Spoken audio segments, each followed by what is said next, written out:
بسم الله الرحمن الرحیم. شکر میډیم سپیکر صاحبه.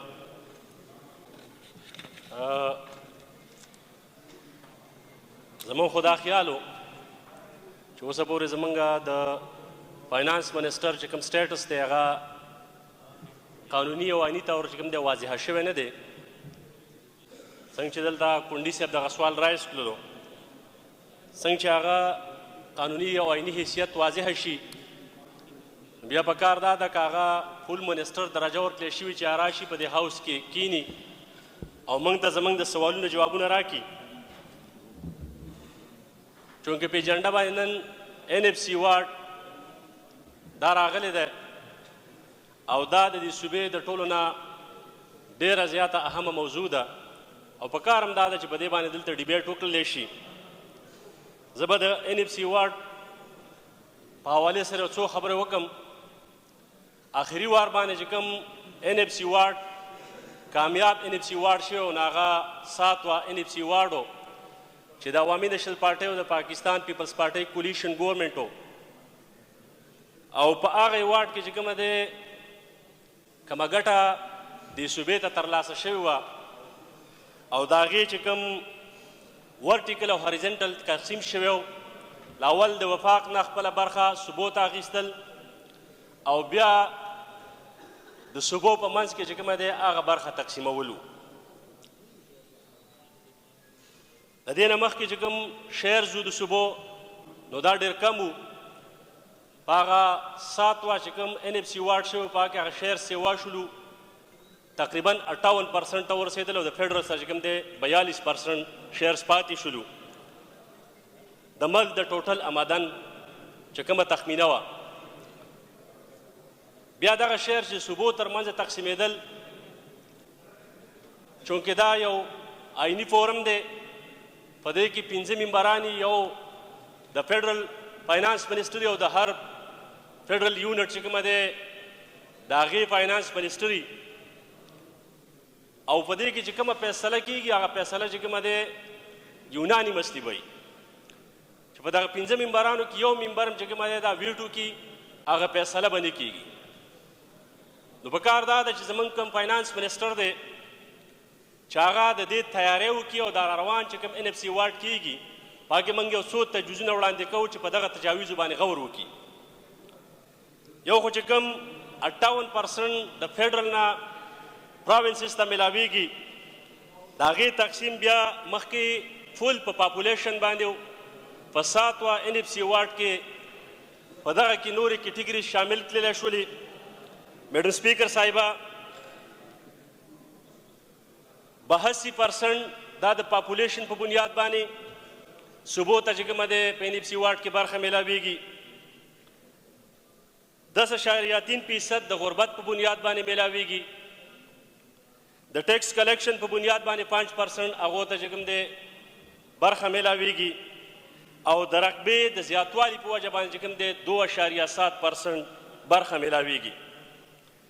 دلته چې کله دا 7 NFC وارډ کېدل او د هغې نه پس چې کوم NFC وارډ شوي ده خو کامیاب وارډ ونه شولو. په 25 عیني ترمیم کې چې کومه دی قبایلي اضلاع د پښتونخوا برخه جوړه شوله. پکار دا ده چې پراوینشل ګورنمنټ او فاینانس منسټر د دې تیاری وکړي، ځکه چې په دې کې آبادي میټر کوي، په دې کې رقبه میټر کوي، په دې کې غربت میټر کوي.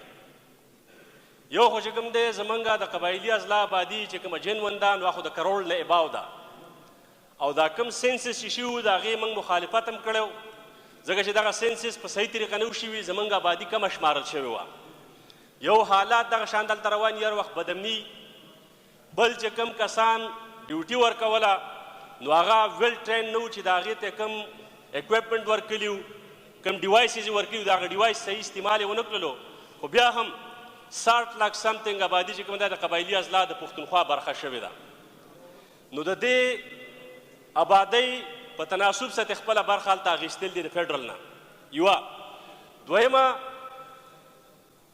هسې خو هم په ټوله پښتونخوا کې خو په خصوصي توګه په قبایلي اضلاع کې غربت دا ډېر زیات سیوا دی، ځکه چې د بدامنۍ ښکار شوی دی. 22 کاله پې جګړه وشوه، لا جګړه دوام لري. یو پکې دغه فیکټر شاملول دي چې د قبایلي اصلاح غربت ته وکتل شي او د هغې په بنیاد خپله مقدمه دا چې کوم دی په NFC واټ کې کېښودلی شي په دغه فورم باندې. درېیمه میډم سپیکر صاحبه ستاسې توجه غواړو، دا ډېر امپورټنټ ایشو ده او په دې باندې چې کوم دی ډیبیټ او ډسکشن ډېر زیات ضروري دی. درېیم چې کوم دی رقبه، نو د قبایلي اصلاح چې کومه رقبه ده دا ډېره زیاته سیوا ده، هغه اوس د پښتونخوا باقاعده طور چې کومه دی برخه شوې ده. نو دا مقدمه هم هلته چې کوم دی ټیکل کول دي په NFC واټ کې چې د دې صوبې رقبه هم سیوا شوې ده، د دې صوبې پاپولیشن هم سیوا شوی دی او د دې صوبې د غربت ریشو ته کتل پکار دي ځکه چې قبایلي اصلاح کې غربت ډېر زیات سیوا دی ځکه 20 کال نه محرومه پاتې شوي دي. نو دا 3 پوینټونه هلته رایز کول ډېر زیات ضروري دي.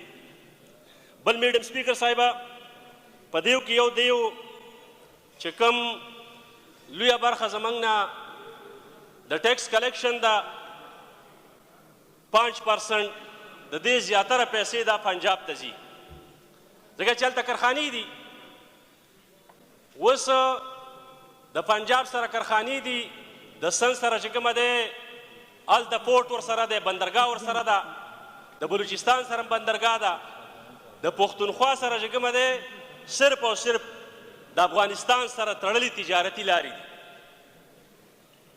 دا د دې سره چې کوم دی کنیکټ کېږي چې تر څو پورې د افغانستان تجارتي لارې پرانیستلې شوي نه وي چې د سنټرل ایشیا سره تجارت وشي، نو د دې صوبې نه چې کوم دی ته زیات ریونیو نشي جنریټ کولی، د دې صوبې نه چې کوم دی زیات ټیکس کلیکشن نشي کولی.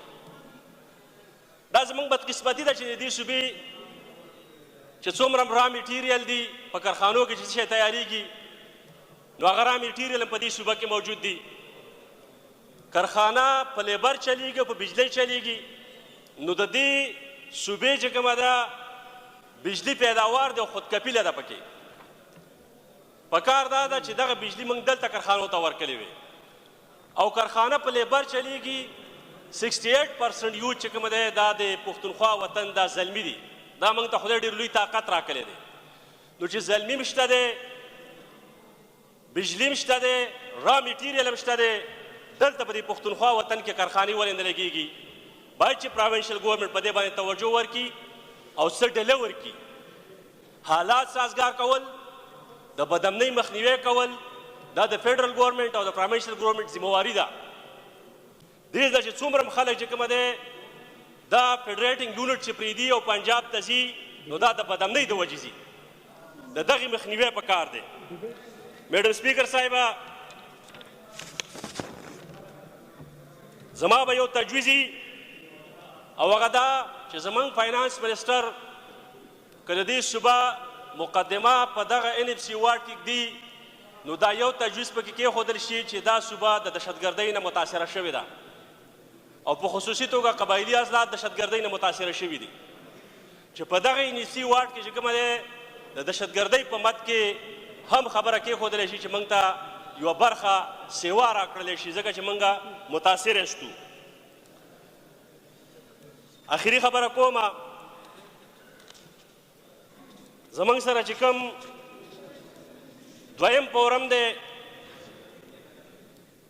CCI مشترکه مفادات کونسل چې د هغې ممبر زموږ د پراوینس چیف ایگزیکټیو وي او د هر پراوینس چې کوم دی چیف ایگزیکټیو د هغې ممبر وي، ورسره چې کومه دی پرایم منسټر او د هغې 3 نور ممبران اخلي په خپل اتارټي باندې. دغه هم ډېر زیات یو اهم فورم دی او په کانسټیټیوشن کې لیکلي دي په آرټیکل 153 کې چې کله پرایم منسټر حلف واخلي نو ودین 30 ډیز کې دنده به چې کومه دی دا کونسل جوړیږي، کوم ته چې په آئین کې کونسل ورکړی دی نامه، او دا کونسل به باقاعده ته سیکرټریټ ورکول کېږي او دوی به خپل کار شروع کوي. دویمه خبره ده چې د دې کونسل اجلاس د صوبې هغه د هر فیډریټینګ یونټ چیف منسټر دی د هغه په درخواست باندې دا کونسل اجلاس راغوښتلی شي. دا آئیني خبره ده. له بده مرغه شپږم اوومه میاشت ده چې موږ د دې فورمون نه تر اوسه پورې کومه پیاده وانه غیستله. باید چې موږ د دې فورمون نه پیاده واخلو، د دې خپلې صوبې د بدحالۍ ته بدامنۍ ته غربت ته دې ته وګورو او د فیډرل سره چې زمونږ کم بقایاجات دي یا ورسره چې کوم زمونږ په دې شریک ټیکس کلیکشن کومه برخه کیږي چې هغه ته راوړلی شي. زه ستاسې ډېره زیاته مننه کوم میډم سپیکر صاحبه، دا به مې درخواست وي د ټول هاوس نم د ټول ممبرز نم چې په دې باندې باقاعده 2-3 ورځې ډیبیټ وشي. یو خو دلته چې کوم دی د دې اسمبلۍ غږ د پښتونخوا ګوټ ته رسیږي چې هر زلمی هر پولیټیکل ورکر د خپل قام د مقدمې نه خبر شي. ډېره مهرباني، ډېره مننه.